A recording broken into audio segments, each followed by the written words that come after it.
Yo, what is up? It's Jacob, and today I'm doing an analyzing my gameplay video. This one's a little different. So this is a tier 2 scrim, and I'm IGLing for a team that I've never played with before in a scrim. So I'll go over my thought process over each rotation, and let's get started. So we're split dropping on 4 different locations to get a car, and driving somewhere that someone can't direct drop from the plane. And that's because the point system favors placement over kills. And as a result, we're not really trying to fight anyone early on. So by landing on 4 different locations, we don't put all our eggs in one basket, and if someone doesn't find a car, well, hopefully one of us does and can pick the rest of us up. So one thing I forgot to mention is this scrim was like 3 months ago, but it doesn't matter because the rotations are still the same and it's still the same playstyle. So I'm communicating with my teammates here about who has a car, who doesn't, and I'm just making sure that everyone has a ride so we can get to the town as soon as possible, because really, we're not the only people who are going to go to this town. Like, it's really a race to who can get there first. And that's where my teammates make a mistake. So instead of driving straight to the town, they choose to stop early and loot one of the compounds going there, and as a result, a separate team beats us there. So if they went straight to the compound, they could have looted a building and caught them driving in, but as a result, now they have the first compound who can't drive down the road straight in. So now I choose to have our team flank wide around so that we don't get shot out on the way in. But if we got there first, which we should have based off of our drop and getting cars fast, we could have taken them out on the way in. So here we hit the backside of town, as I told my whole team to rotate that way. And I dropped my teammates so we're not looting the same buildings. So of course, after a while of looting, we make contact with them.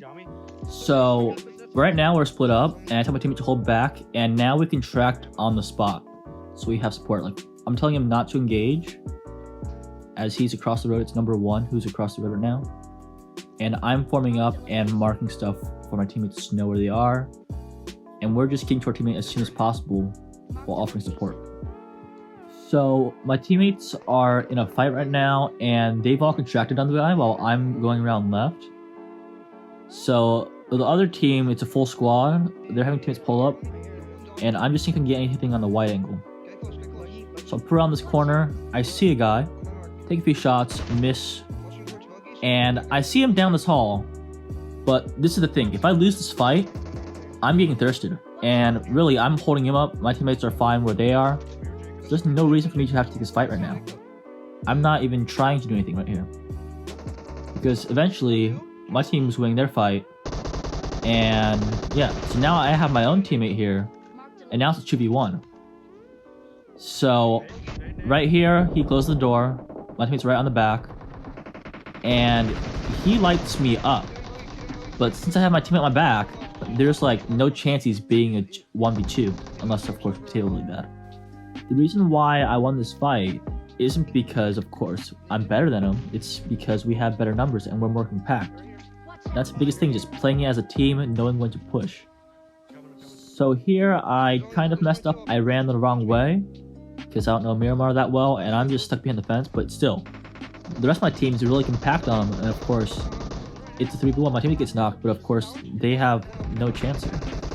Just by having the numbers and being organized in that way, we win this fight. So here's the next zone, and I have us rotate down the water treatment road towards center. So yeah, we're taking 4 cars as they're important cover for late game, and once again, you don't have all your eggs in one basket, and if one of your teammates gets blown up, you don't lose your whole team, so you still get placement points. So I trade cars, get some gas, and I'm still calling out cars behind me as I go. So people might say that, oh, it's zone, like why would you be in zone so much? Like, there's no reason to be afraid of like the first 4 zones. You can easily manage those with the full boost, which I have right now. So we get in zone and we wait till the next one closes, and we do not get the zone. So what I'm going to do here is I'm going to rotate far around Azahar so we don't meet anyone there. I'm going to take the backside, which if you watch my rotation theory video, you'll know why. But basically, everyone's going to be coming in from that area, and the hottest part of the circle is going to be this front section, while it's going to be less hot in the center areas, and not as many people are going to rotate in from the green area. So here I'm talking to my team and making sure they know what the plan is. And yeah, I just confirm it with them and we're ready to go. So here I've traded cars midway through, and you notice that I'm 300 meters at least ahead of my teammates right here. And that's for a good reason.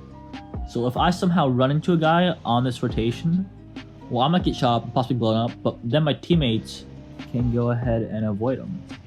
Which that way we just have more protection. Once again, all your eggs aren't in one basket, and we can get to zone safe still. So we get to zone without issue, and we go to the blue mark, as red is where people gotta rotate in. The red highlight area is the hottest section, while the yellows are where supper would be at, while the greenest is the safest part. So here's a super important part of the video. So instead of going straight to our blue mark, I actually stay outside of the next zone close and take this hill. So here, I'm going to stop, get out, and I'm going to scout around what our next stops would be. So I see that there's people at that come up with the cars, and I'm marking our next spot, which is that marker. So by stopping on this hill, I'm going to make a better decision on where to actually hit the zone, instead of like waiting till late zone rotate where I have to take my blue marker, or just not have intel on it. So here, I'm able to rotate in and get in safely, which wasn't where my blue marker was at either. This is far to the right of it, or I guess will be north of it. So this is what we get for our next zone, and at this point there's still 26 people left and there's really no safe spot in zone. So what you really gotta do is just scout it out and really just find the best spot. And that's exactly what I'm doing right here. So instead of going late circle and just going in blindly, I head up to this hill and I'm looking at where we can hit in the zone. So we're marking people, where people are at, and on the way in, my teammate eventually spots one that we can shoot. So we take him out, we get the thirst real fast before anyone else on the map takes him out, and this other one we don't quite get. But it doesn't matter, but there's only 1 minute left to zone. And really, we just gotta focus on where we have to crash. So we take a few shots, but afterwards, I'm just back to looking at where we can go. And yeah, I'm struggling here to find a spot that we can get. So I mark cars at that compound in the distance. There's still this compound that still has people. And yeah, we're just debating that where we can actually go in the zone. So eventually, we decide to go to the closest ridge and we do a late rotate. So this is where having all your cars can play, because really, well, first of all, that's not good driving. But that one last compound that I just marked, we're still in trouble from them. And our cars is the biggest thing that's protecting us from them. So we lost one car to getting it stuck and one car to just running out of gas. So yeah, we can see that that car's parked right there, and if we ever get shot up from that compound, that's our main source of cover. So here my teammate gets sniped, so I immediately get a smoke up and try to get him up while my teammate gets the res. But the problem is we're still really exposed from that compound, and as a result, my teammate gets shot up. And yeah, so now we just lost one, my teammate's still getting shot through the smoke, and at this point we're in a bit of trouble. My teammate gets knocked, and I can't run up to him, I'm not risking that res. So I try to get him a smoke to crawl down towards the car, and hopefully they get distracted from elsewhere. And I'm not peeking at all, he's barely alive, and that car ends up saving us. Like, I'm still getting hit, but that car is hard enough cover that they think that they can't shoot us up. So here, I'm getting the res, but the problem is that the zone is getting on our backs. So I tell my teammate, number one, that he needs to clear a spot up front, and he smoke walled. So now he's clearing the spot up front, he's making sure that we have a spot in zone, and nobody can take the spot. And as a result, I can safely bring the car in, and that's extra hard cover for later if someone tries to rotate left. So my teammate's calling out to these people outside of zone, and I hate him a lot. I don't want to talk about it. But we have gotten the next zone, and we have a decent cover, and I get that thirst. So Buggy rolls up, and I shoot him, but don't get any hits. So I start cooking some nades. So my first one I cook long enough so that he can't avoid it, and as a result I'm able to get a knock. And I try to cook the second one to get the thirst, because there's no way I'm rushing up there and killing him with a gun. So my teammate gets knocked here, and as a result I have to hold, but we're in solid cover, and so we're not in any trouble at all. So we've been getting pretty lucky with the end zones. So this team is getting completely gatekeeped and they just get super pinched and we take them out. So now it's only us versus this other team that's up above the ridge. And it's just a basic 3v3 and we get lucky with the zone again. So they're trying to give some nades, we don't really want them. And while I'm healing up with this bandage, my teammate's peeking on the left and he gets knocked.